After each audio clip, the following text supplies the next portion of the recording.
Zemie Barr. I'm at Blue Sky for First Thursday. It's the first day that we're opening 2 shows, one by Geraldine Shukwit, and also we're showing work by Kiliii Yuyan, and he's going to be joining us shortly to talk about his series, Rumors of Arctic Belonging. So I'm really excited to talk to him a little bit about that.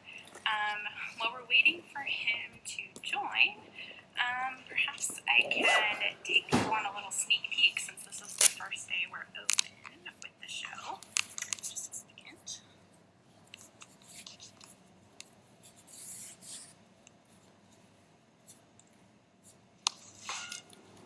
Here we are in the library.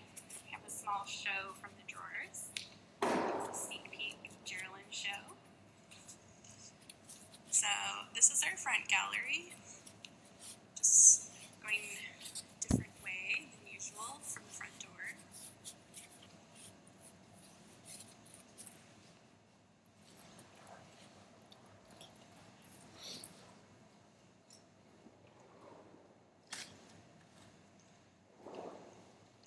Say hello to Amanda.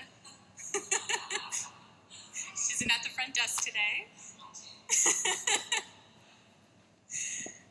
But it's a beautiful show, so if you're in Portland and would like to make an appointment, we're here Wednesday through Saturday, 12 to 5. So you can come look at your own pace. It's a really beautiful work.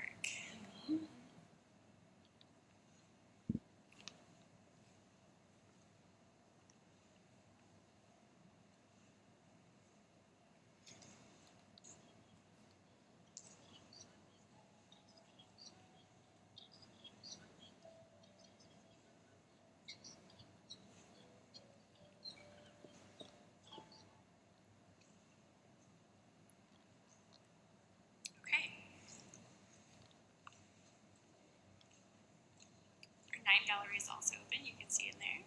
Our drawers. Got a slideshow going.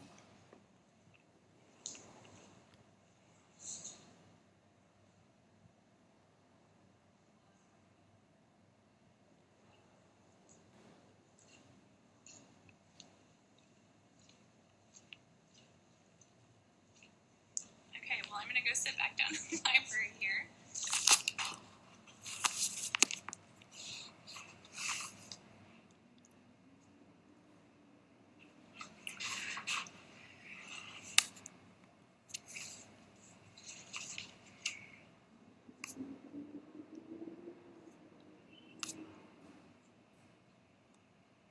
Still waiting for Kiliii here.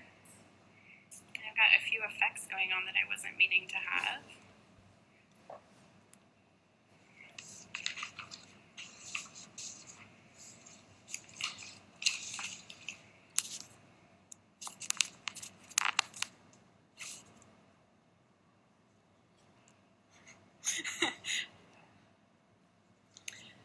Alright, I'm going to check one thing, so I'm going to go away for a second, but I will be right back.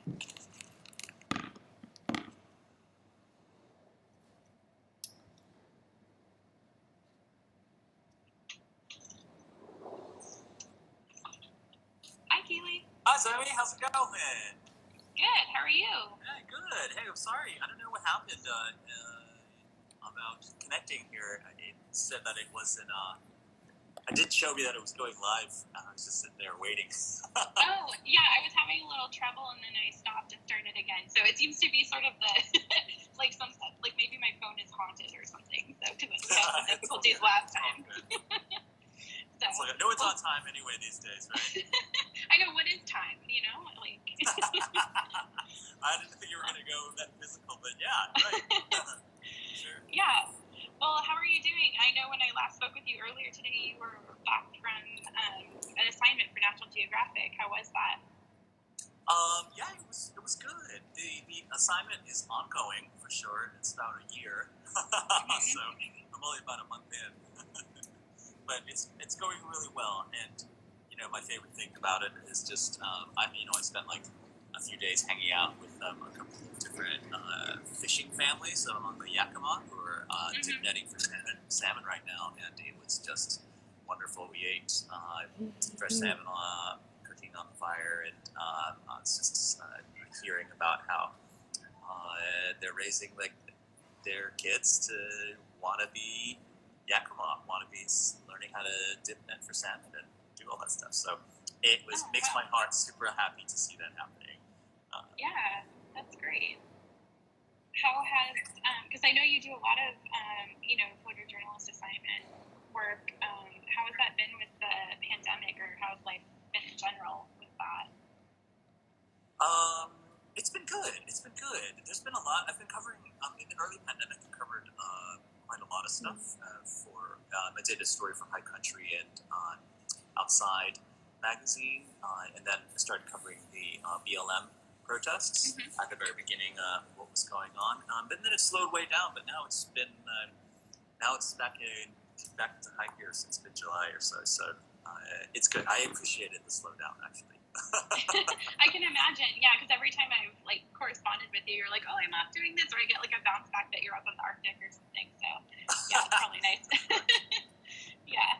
Well, cool. Well, we're really excited to have your work here. Before you were on, I kind of gave people a sneak peek tour. We went around and lifted all the work on the walls, so it looks gorgeous. So thank you for a good show. Oh, terrific. Yeah, thanks so much for having me in there, and I'm glad you got it all set up. It was so quick. I just dropped it off, I felt like. And there it is. Yeah, we usually do a pretty quick turnaround. We did a little... it was more drawn out now because we rely so much on volunteers, especially from our exhibition committee, to install our shows. So this was more of a 2-day long versus 2.5-hour long install. So it was a different process, kind of nice to take our time more so. But yeah, it worked out great, and your show is really easy to hang. So you didn't want to ask your volunteers to voluntarily quarantine for 2 weeks before coming to help you hang the show? Right, or we just didn't want to have all 15 people here, just it seemed maybe not the best scene, so kind of staggering and being super careful and just then, and yeah, trying to use bare minimum help, so. Right, cool. Yeah. Well, anyway, we could jump right in to talk about your show. That's great. Cool. I'm really interested to hear more about the title for your exhibition, Rumors of Arctic Belonging, because I know you changed it a little while ago from what it was before, and especially with reading your statement, which I recommend everybody read online. We've got the statement. It's really beautiful, and it talks about this idea of belonging and the complexity of that. But I wondered if you talk a little bit about that in relation to the series and what the Arctic means to you and your sense of belonging there. Yeah, sure. And you know what? Actually, I almost wonder if it makes sense to read the statement, because and I promise I will read it in an interesting way. No, it's beautiful. You should read it. Yeah. Okay, great. I'll do that right now. Let's see. Just fire that guy up. But it used to be called the Myths of the Future Arctic, and it gets at that same kind of idea. But I was really kind of struggling with the notion of what the word myths mean, because myth has so many different connotations, and one of those connotations is that things are not, the indigenous perspective, which is often considered conflated with folklore and superstition or that kind of thing. And myths in that context basically means something that's not real. And so I wanted to really highlight that the myths are that it's about stories, and it is about some misconceptions, but it's more than that. It's not about the wool being pulled over anyone's eyes. It's more than just that. Well, here, I'm going to go ahead and read that. Okay. Okay. So, towering icebergs, doomed expeditions in tall ships, desolate landscapes with naught but howling wind. This was the Arctic from the paintings of European explorers in the 19th century. And that romance carries on in the 21st century, even as the ice vanishes and increasing numbers of people experience the North in person. When the future has its way with the North, it will be a radically altered land. The sea ice and its denizens will have vanished. Contemporary Inuit will be living vastly different lifestyles than that of their ancestors. Future generations will look back to remember a land little understood by outsiders. So will the imaginations of foreigners paint the sole history of an Arctic with ice and snow?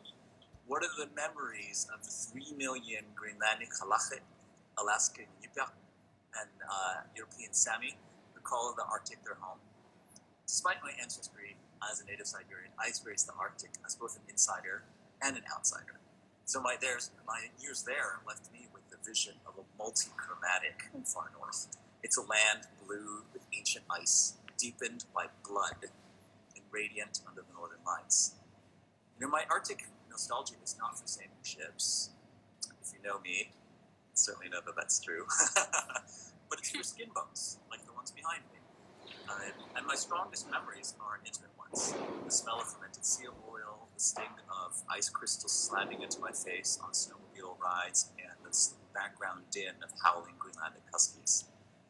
So a future north awaits, not cold and unchanging, but living, dying, and being reborn. And everyday memories of that Arctic will pass forward as they always have, kept by its indigenous peoples and hidden in plain sight. And so, really, in a lot of ways, Rumors of Arctic Belonging is it's just asking the question, why do we think, why does most of us in the mainstream, why do we think of the Arctic, of the way that we do? Really, like I read the Golden Compass series, and I love it. I know probably I imagine some of the folks here also did. And the Golden Compass really relies on that. It's the first Golden Compass series is really a lot about the Arctic, especially the first book. The main character rides on the back of a polar bear, and there's just this, but it's very colonial. The entire sensibility of it is that it's a European explorer who goes off to the Arctic and finds some strange things going on, and it's full of mystery and myth. And there's part of that I really love, some of that romance. But another part of it too that's weird is that there are 3 million people that live across the circumpolar Arctic. It's not an unpopulated place, and pretty much no one knows what their idea of home is for them. It's home. It's not some crazy place to be explored. It's just home. And so for me, going up there, it's a bit like home in many ways, and at the same time, it's not, because I didn't grow up in the Arctic. It's just kind of all of these things. So I get to see it with those fresh eyes, and then also with this very familiar thing. It's the perfect blend for me, and I think there's probably on some level, photographers can all kind of maybe identify with this notion too, which is we always on some level it's really exciting to travel and experience something new, and that excitement helps to drive the need to make art. And so I think that it's on some level, it's hard. It's some of the hardest projects to do are the ones you're really close to, you're really familiar with, because it's hard to find that newness, that inspiration in some sense. And for me, this is the perfect blend, because it's both familiar to me, understanding the culture up there and understanding how to get around in the north, but then also it's so different because it is cultures that are different than my own in some ways, and also it's a land that takes no prisoners. Yeah. It's very real. There's no one to bail you out. Well, and you have training in survival, wilderness survival, right? And did that come about when because you wanted to photograph in this area, or is that something you'd always had, a skill you already knew? I don't think anyone has ever just drops out of the womb and is like, hey, I know how to make a fire and I know how to wield an axe. I think that this is very I feel like on some level every American man is taught that's something that they know.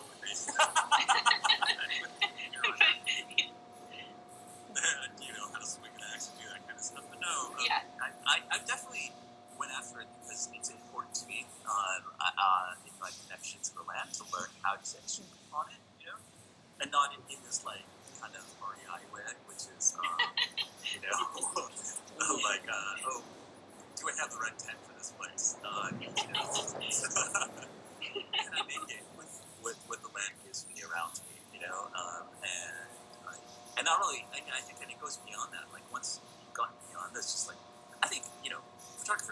is, right? Like once you get beyond the technical aspects of using the camera or using chemistry or whatever it is, then the next step is to make the art. And that's how it feels like to me. Relationship to land is like that for me too. You know, once you understand the rules about how to live on the land, and you're not just like living and dying, you know, just worried about like someone rescuing you or that kind of thing, you're not uncomfortable anymore, then comes the process of like thriving and then building relationships with the wild creatures and the plants, the ice, whatever, you know, just, you know, say there's no trees. Tundra, yeah. Yeah. Well, and like we talked a little bit about this before, but you can tell that you, in your photographs, especially the ones for this show, which when we were working on some like auxiliary programming for it, we were thinking, someone was like, oh, are there portraits on the show? And I said, well, yes and no, but you know, like it's more about the land as it's like a portrait of the land, like you said, and you can tell, you know, your relationship to the land by how you photograph it. And so because it's not like it's devoid of people and you see more traces of humans, but yeah, I wonder if you would talk a little bit also about how when you go to these different communities, because especially our show has work from different places throughout the Arctic, if you could talk a little bit about like what your approach is when you come to a community you haven't been to before, or do you go to the same place often? Like, how do you engage with the people you photograph and who you photograph alongside? That's a multi-question. I know, it's like so many questions. Yeah.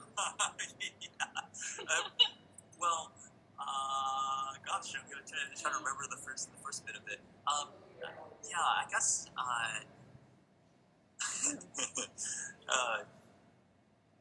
I guess I'll answer the last bit of it first because okay. We can forget the first part too. But you know, going into northern communities, it's a lot like traveling and just hanging out with any people that you don't know. It's on some level, I guess the hardest part about it is that, of course, native communities can be hard to get to know, just because there's so much distrust now after being basically screwed by outsiders for centuries, and not just screwed, but really screwed by outsiders for so long. And so, generally speaking, when someone from the outside shows up, they're looking for something. You know, they want something, and that's not untrue for photographers or journalists as well. You know, as journalists, we're out there like looking for a story, and you know, we're trying to get something out of it. And so I think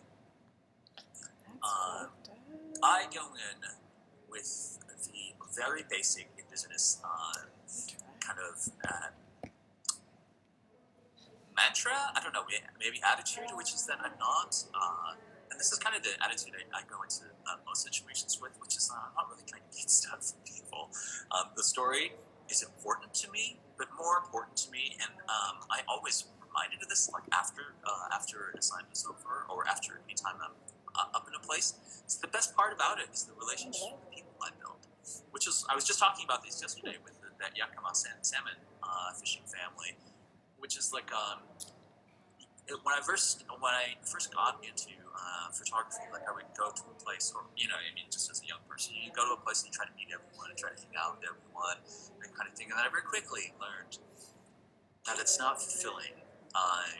You know, it's one thing. I think everyone kind of knows that there's a difference between flitting around, being the life of the party, and knowing everyone, and sitting down with some few people and really getting to know them, and hang out and actually be friends. You know, you want to.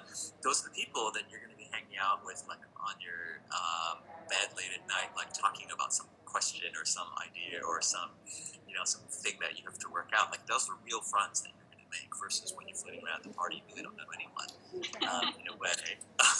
And that's kind of how I approach the North too. I go and then I meet someone who's friendly, and I hang out with them. Like I really spend time with them. And one of the things that I've learned, and this is, I mean, I know this from my family and from you know, just culturally speaking, also, is you don't refuse gifts. This is one of the hardest things that I think that Westerners miss out on, is that it's really difficult. It was like when someone offers you something, like, no, thank you, that's very nice, you know. And people, I wouldn't say people find it offensive, but they're like, who are you? I thought you wanted to, like, me offering you this is a way of saying, like, welcome to my life a little bit. Let's share some food. What's more basic than like asking someone to like share some food to hang out? And it's also a question of like, will you spend some time to hang out with me? And so I always say yes. But I also recognize that there's like that's a gift from somebody, and then I try to repay that gift by spending time hanging out with them, telling them stories. Because I'm interesting to them too. I'm some random person who is full of stories that comes from another place. And I always send people prints. So I send people prints in the mail. I try to do as much as I can even while I'm there, and I'm always trying to help do stuff. Like my mom didn't raise me to be someone who sat around in like a wallflower in the corner watching other people do stuff, So if I walk up on someone doing stuff, and we were supposed to be taking photographs or I was supposed to hang out, and they're out like chopping some firewood or butchering a seal or like taking care of their dogs, I just jump in and help. And I think if you're, it doesn't matter if you're very good at it or not good at it. I think that it's okay to stick around and like watch for a little bit if you're totally unsure of what's going on. You don't want to get hurt. You don't want to mess things up. But almost everyone really respects when someone wants to jump in and learn how to do something. Because it shows that you really know how to help, but you might not know the specific task. And that's how you learn things, and that's how young people learn things in most cultures around the world, with a few exceptions. Instead of being taught something, you watch and participate. And so that's what I do. I just commit to whoever it is that I meet. I'm committing to getting to know them and hang out. It's not like I like run into the first person I meet and I'm like, oh, we're going to be best buddies now, because there is some selectivity. Like, I like to think that I'm picky enough about the human beings I hang out with that I have some level of selectivity. Well, yeah, and I think it's making friends. Like that is a way to make friends that I think sometimes, at least, I don't know, as an adult, perhaps when we get in our own tunnel vision or, everyday activities, we forget how we used to make friends when we were younger. So. Yeah, that's right. And it's scary. It's humbling and scary because every time that you meet someone new, and especially if there's a cultural difference or they just don't know who you are, etc., there's the sense that, like, it's like when you're trying to do something for the very first time. It's like you're learning to talk or something like that. You're like, hello. You're not quite sure what to say and all that kind of stuff. And you kind of just have to bumble through it. And then, after about, after a few sentences, you realize, oh, actually, I do know how to talk. I do know how to speak words. I use my words. I'd be a normal human being. So people respond well to that. Yeah, well, and I think it sounds like, the main time is important, time spent, reciprocity, like receiving and giving, and I think sometimes in our fast-paced everyday life we forget those things, or like we feel like we have a scarcity of time. Sitting down with somebody sometimes that you don't know doesn't feel like something you can do, but right, that's right. And I think there's another thing about it too, that one thing that makes it I guess a little bit different too is I would say that it works across the board, but it is there's a slightly different approach to people that live in cities and people that live in rural areas. In rural areas, people trust you usually a whole lot more if you go and hang out with them and spend time with them. Whereas in cities, people like to have some level of like introduction or something like that. So to be prepared to spend time with you. But I think that no matter what, everyone's a human, and you can do any. If someone's sitting on their front porch and you walk up and you're like, oh, this is very interesting. Like, you're very interesting. Can I just like chill with you for a while? All you can do is ask. Most people are like, yeah. Well, speaking of stories, do you have any, like, is there any story that comes to mind, like especially about any of the images that are in your show, about like an interaction or an experience you had while you were making the images? Oh, there's one image actually that I have in the show, and this image, in a way, actually was the reason I decided to put this particular make this particular edit and bring this particular group of images together in a theme, which is I'm sure you saw it. It's the image of the red wave. Yeah. Right. So that image is called Confluence, and it was actually separately an individual image at PCNW, Photographic College Northwest, and it won first place in the juried exhibition last year. And the reason, thank you. And I think it's very powerful because it's basically an ocean wave hitting the ice, but except that the wave is deeply red blood, and you can see that. And it's not a small wave; it's a large wave. When you look at it, it's just kind of like seizes you because there's so many things going on in that picture that very few people have experience with. Where the ocean meets a plane of ice, few people have experienced that. Where an ocean wave is all blood, I think few people have experienced that. I have not experienced that. So.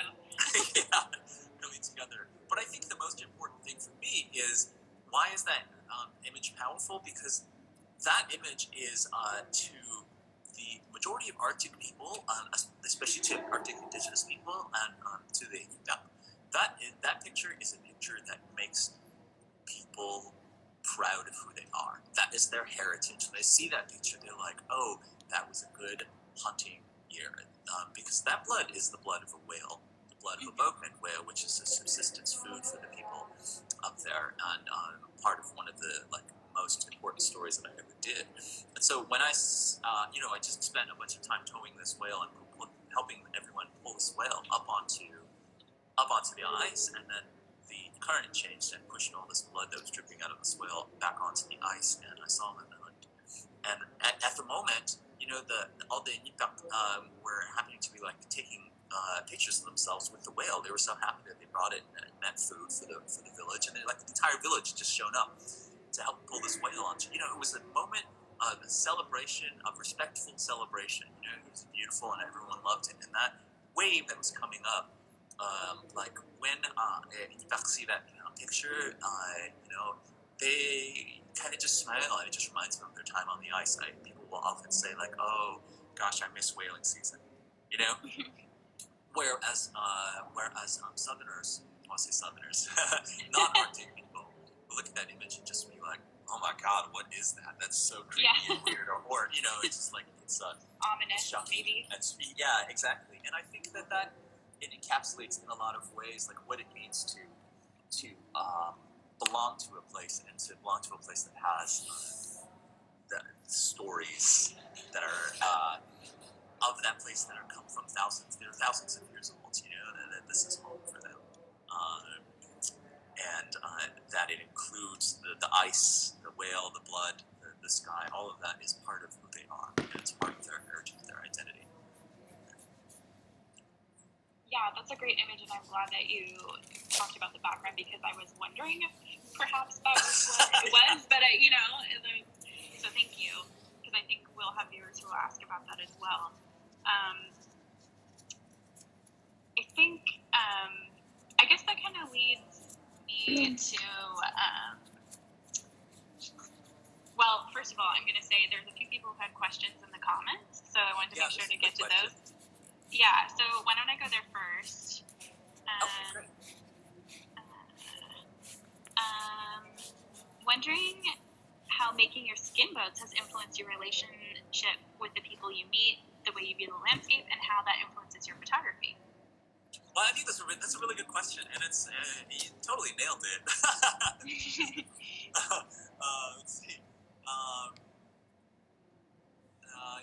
The making of traditional kayaks and skin boats for me is, aside from being heritage, it's just important to me.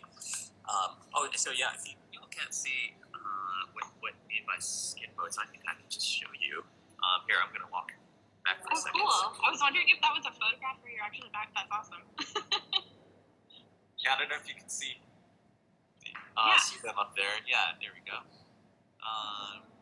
Right, so I build them, and it's a traditional for my culture.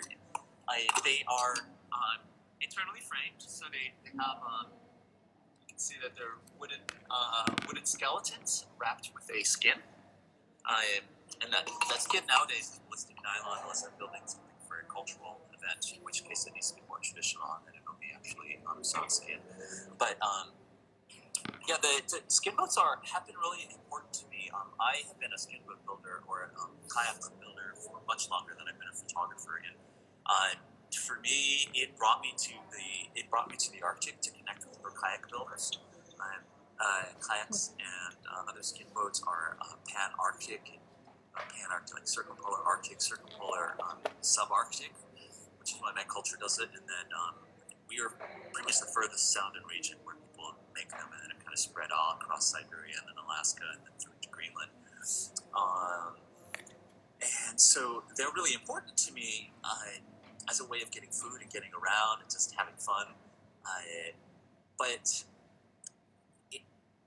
the relationship to land for me and the sea is really central through skin boats, because some of the kayaks that I have are designed as cargo carriers. So like I just take a bunch of stuff that I want to camp with for a week and just stuff it all in there. There's not really that much room, but the nice thing about it is that I don't have to carry all that much food, because you can just go catch fish and eat mussels and stuff. So it's the joy of living on the ocean and being close to the sea and having a boat. Which allows you to access these places that very few others can in that way. And so that continues my relationship with the land, and it's really important to me as a native person.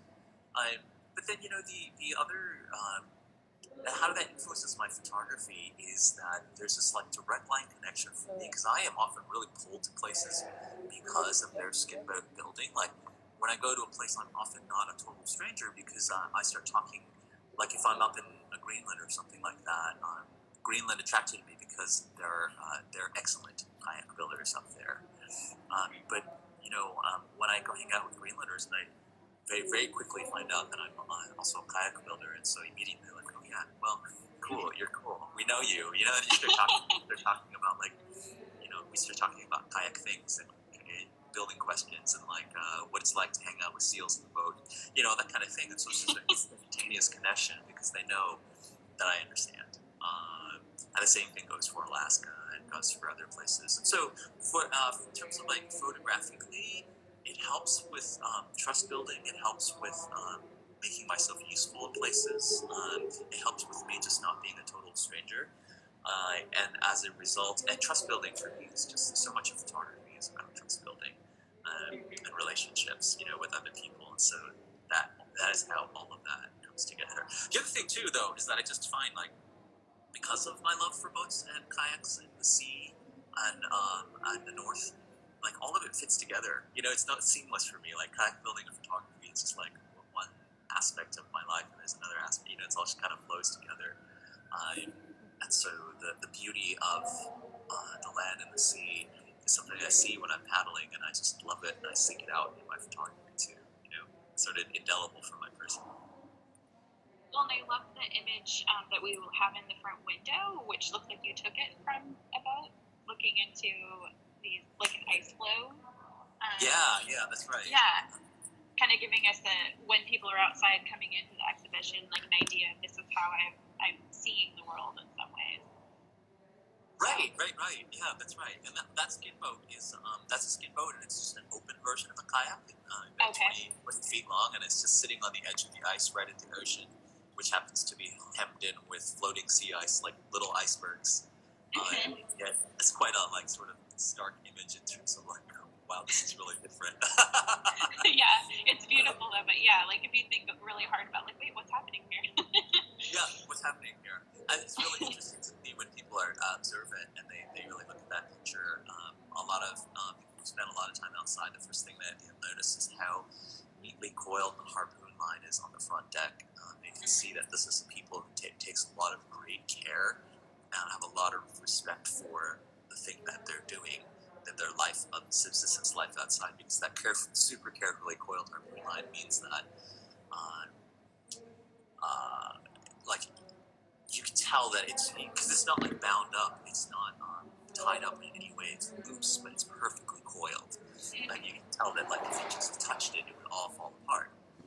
And so it must be painstaking and careful, and yet it's still done, and so it must be important in some way. You can sort of see that care is goes across, even though this is this kind of harsh land. So that the care is really important. That's it.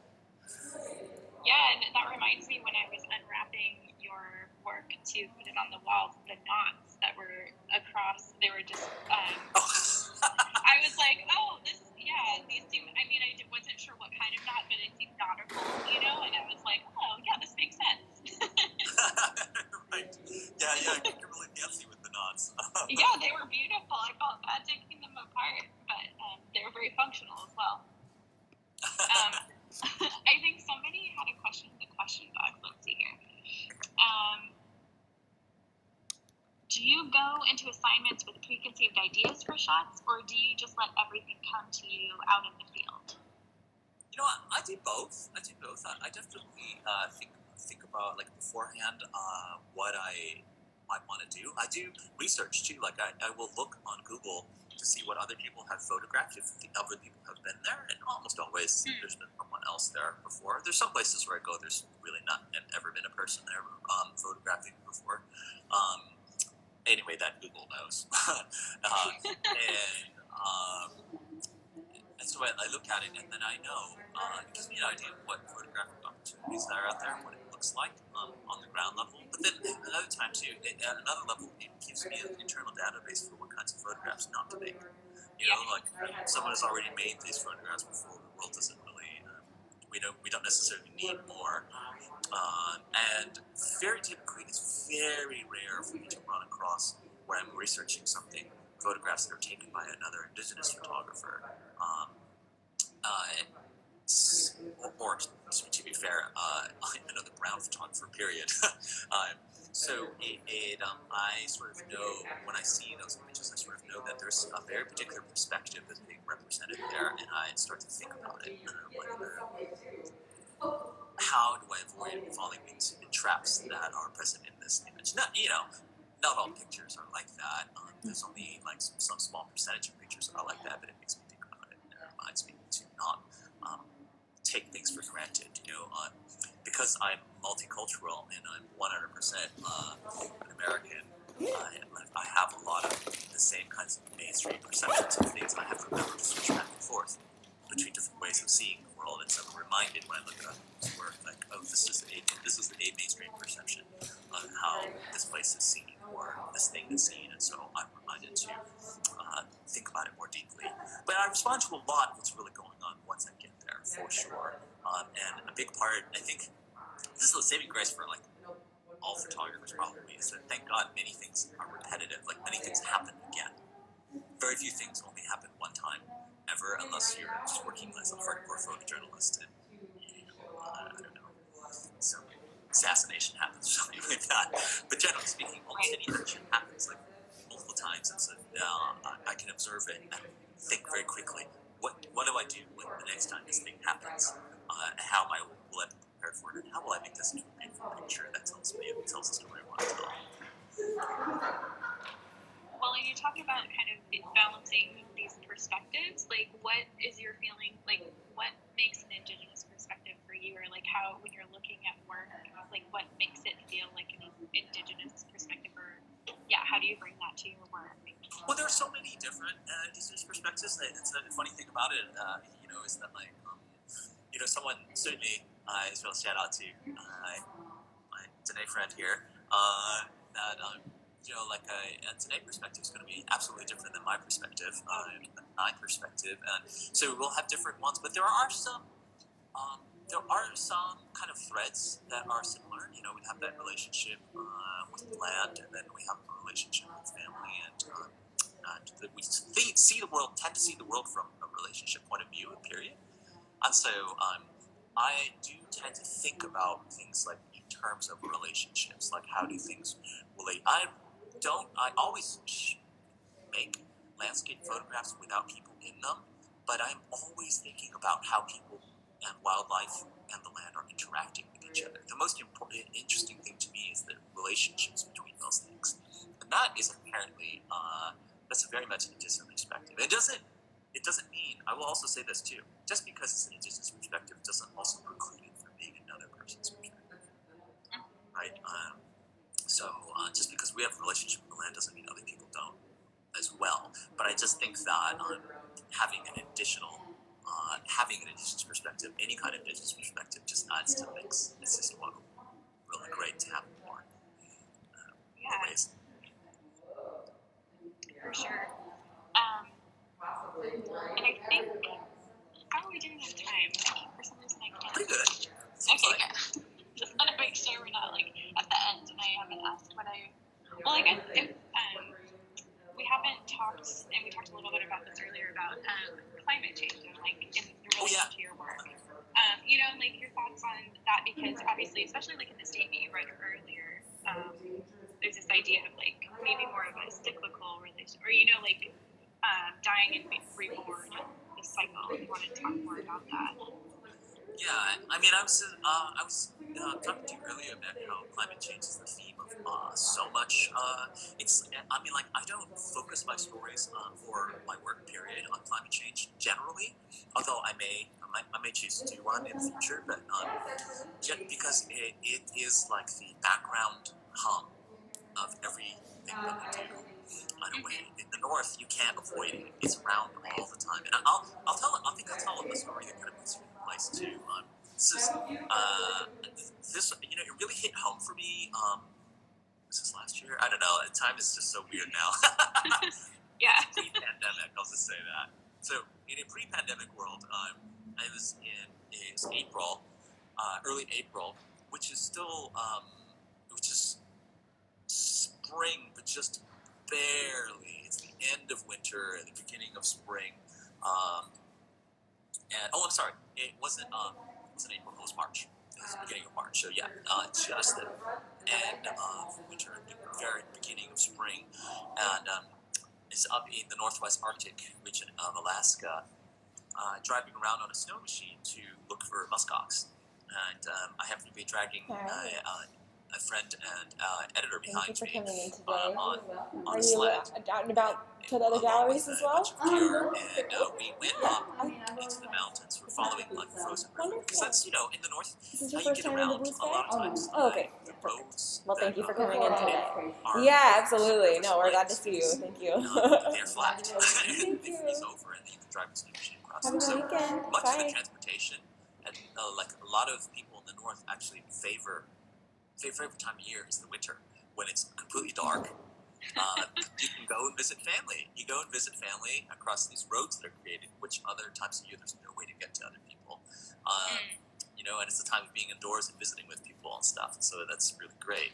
But this is just like end of winter, and so there's already a fair amount of light, and we're driving on this river, the Noatak River, which is frozen, and then I go up into the mountains, and we kind of go up, and the snow ends up being so deep. We spend a little time taking out the snow machine. Decided that this is not a good way to go because the snow's drifting up there, and there's no way to get across these drifts. So I turned around and started heading back. And it's been like sunny all day long, and it's been warm, and especially warm during the day. So driving back down, and I come up on the river again, coming up to the riverbank at about 15 to 20 miles per hour, which doesn't seem that fast, but on a snow machine, which is basically a motorcycle, and a snow bike, it feels pretty fast on outside, like non-road terrain.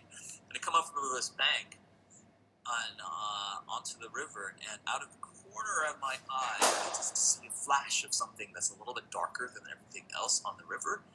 And back to my mind, I just know that means there is a hole in the ice, that there's rotting ice there. And so I don't even think, I don't have time to think about it. My instinctual reaction is, okay, turn the machine and flip it. Like, flip the machine and stop it immediately, because there's no way to stop it. So I flip it, and it kind of pins my leg, and I'm kind of like pulling my leg out to get us out from there, under there as fast as possible. But I know where I'm not on the trajectory to go into the hole. But as this is happening, the sled behind me breaks off, and my friend Will is in the back, and he sails past me, and I'm just watching in slow motion. And in the back of my head, I'm like, oh my God, I've killed Will. He's sailing in slow motion towards this rotten hole in the ice. I'm thinking, there's no way. If he goes in, he is totally 100% dead. And then I stopped being able to think about that because the machine has fallen on top of me. So I get myself out from under there. It wasn't too bad. And then I look around, and fortunately, he missed the hole by like 15 or 20 feet. So it was quite. Oh wow! It was a pretty good one. But he was breathing a sigh of relief. But we just got out of there as soon as possible. We tried to drive along the shore, which was very angled, instead of on the river. But all along the river, it was starting to break up, and we called the shoot off. We were up there looking for muskox, and then I was up there for a couple of days. It was still winter, but it was so warm that the river had melted. That river normally doesn't melt until mid-June. There are not holes on the ice until mid-June. It was melted in March. We called the Person entire walking shoot around off. I've naked never done that before. I've never, through the had to do that. playground. And then a couple of days later, Yikes. a bunch of locals, Inupiats who have just lived their entire lives, and their I can't actually tell. generations broke through the ice and died. They're behind a truck now for me. They're walking People who have south. lived there for generations, who have this like deep knowledge and wisdom about ice conditions and snow, broke through and died. Oh, there. It's a woman, That's I how think. different the world is now. And Oh, it's yeah. not abstract Yeah. for you pick up there. It was pretty intense. Oh, I was boy. sweating when we were heading Looks back. like somebody from the city is. The temperature was in the That's the city of Portland track. mid-50s, which is amazing. in March. Yeah, that seems high. Yeah. Well, I'm glad you were both okay. That sounds really, yeah. He might be. Is he gonna call someone? I might call. Sort of, but I will always remember just that like weird little like image in my peripheral vision of just like that hole in the ice. I was just like, oh God. Yeah. Well, trying to think, like, I'd love to hear some more stories. Do you have, like, is there anything else you want to tell us that's in the show that would be of interest to our viewers? I guess I would love to talk a little bit about, let's see, I talked a lot about culture today, but also we're going to talk a little bit about the Hey Zach, this is Amanda calling from Blue Sky Gallery on the North Park block. And there's a woman who just took off all her clothes, and I think she just needs some help. If somebody could come by. Images that are the relationship between. She's got really short hair, like a buzz cut. Yeah. It's really important to me also because people really see the Arctic as this barren place that only just has like an occasional polar bear. Okay. Wandering across it, eating nothing. Okay. But that's not really the truth of it at all. No, that's all. Thank you. Rich. It's super rich. And a lot of the images come from this place called Teshepuk Lake in the Alaskan Arctic that very few people know about. But 30 years ago, I kind of recognize her. Most of us. Does it look like someone's talking to her? National Wildlife Refuge. At that time, it was a much bigger deal politically. But 150 million. I just feel like she just needs migratory shorebirds come up from other places. She just in the needs world, help. and there are some police. birds that come from the Antarctic. Okay. Wow, that's a long journey. It is. The Arctic tern. It flies. I think it's if it's not the longest migration, it's the second longest migration. They fly back and forth. Pretty much just go. There's like they stop to nest and then they leave. It's like I'm not exactly sure what to call it. It's basically like private security cleanup, but it's run through the rehab next door, so it's like a work re-entry. And it's clean and safe is what it's called. So they've got two factions. One is the clean component, which comes and cleans up like cardboard and cigarette butts and stuff like that. And the safe one are like they're on patrol and they usually are the ones to help with women like her. But their jurisdiction is like not the park for some reason. That's a park ranger, so we get a lot of pushback for that too. It's not very. But then there's all these places. He told me to call non-emergency. He said they've been encountering this individual all afternoon, so they've tried and she's not listening to them. So I'm not going to call the cops on her. Stories and their own. She needs a hand. If Clean and Safe can't help her, like that's bad news.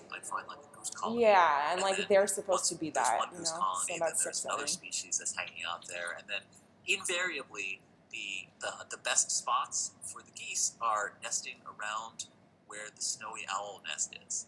Because the snowy owls will sit on the tallest hummock so that they can see the furthest, so that it allows them to hunt the lemmings, which are around. And so every bit of tundra that you see is filled with lemmings and like little lemming tunnels. And lemmings are just like, they're essentially like Arctic hamsters. Are also kind of like fluffy sticks of butter, as far as the owls are concerned. So many animals depend on them. They're a keystone species for so many other creatures. You know, it's tough to be a lemming, I think, because everything wants to eat you. And they also have a bad rap too. Yeah, right. But lemmings are not unintelligent, and they're pretty smart. I'm recording it so that I can put it on YouTube. Yeah. And it's just so rich. There's just an unbelievable number of species. There's loons that make their silent, not silent, kind of eerie calls out there. There's foxes, Instagram doesn't let you save them. Polar bears, it only lets you save them within the app. So if you want to archive it, you have to record it some other way. There's just a parade of things. Kind of a pain in the butt. One moment it'll be kind of quiet. I can't do anything else on my computer while it's happening. It's like 10,000 caribou crossing the plain, and just trying to get out of the way. Or try to hide as a photographer, try to hide somewhere so that they don't see you. And it's an amazing. Total shout out to the tern. So and the caribou too. that huge migration across that land. And then we see like the ptarmigans, which are these little critters, little Arctic. It's like Arctic chickens, essentially. They're almost like they have a great sense of humor. They like hang out by the feet of the caribou. They fly up and will perch on the caribou sometimes. They're just always around. Yeah. And then they'll like fly up. Sometimes they'll fly up and just kind of hang out near my tent. And it's just so great to see them. And the caribou will walk around, and the ptarmigan will just kind of follow them and then pop by and say hello and then just disappear again. So they have this wonderful relationship that we see. So there's just so much life there, and that relationship, I think, when you look at Inuit art, or you look at the art of Samí and that kind of stuff, you see these relationships in the art. It's really clear that there's all these things and there are different significances going on. And there's gyr falcons too, the world's largest falcon, which is which some of them are pure white. And there's just all these really incredible species, of which many of whom live nowhere else, or some of, and then a whole bunch of which live other places and then migrate there, but they do the most important part of their life cycle in the Arctic regions. So it's cool to see all of that. It's so rich and so alive, yet somehow we got stuck on the stories of people like Shackleton in the Antarctic, not the Arctic, getting stuck in the ice and then slowly starving to death with nothing out there. And that's like endearing. The Arctic is the wrong place. Well, yeah. Not right. Well, and that kind of leads me to, because I remember you mentioned in an email to me about how your experience of the Arctic is also really tied to food. And I know you talked a little bit about like fish and mussels, but like, so yeah, what do you eat when you're there, and what brings you back about that? Well, a lot of the traditional Iñupiat foods, the Greenlandic foods, Inuit foods, Samí foods when I'm there are just some of my absolute favorites. I think actually my favorite food of all time, hands down, is wok. The guys up there in Alaska actually will call it Eskimo Sushi. And Eskimo is a funny word because a lot of Canadian Canadian Inuit consider it to be highly offensive, whereas Alaskan Iñupiat generally don't find it offensive. Okay. Anyway, the Alaskans call it Eskimo Sushi, and it's frozen white fish that has been cut up into steaks and then the skin peeled off, and you cut these super thin, translucent slivers, these slices of the steak, and it's frozen, and you put it in your mouth when you're cold, and it melts in your mouth, and it's raw, of course. It's amazing. It is so good. It like blows any other food I've ever had away. When I get up there, that's like the first thing I try. I'm always like, when the whaling crew up there is like getting ready to go out, I'm like, hey, should we bring some whitefish? Well, should I throw some whitefish in the meal? So that we can have some, and at the captain will be, oh yeah, sure, that sounds like a great idea. Yeah, okay, great. And I'm like, yes. Okay, well, that sounds. I would try it. I don't know. I have to weigh in once I try it. Yeah, right. Yeah, but there's so many those kinds of traditional foods which are just absolutely amazing, and I really miss them when I'm not there.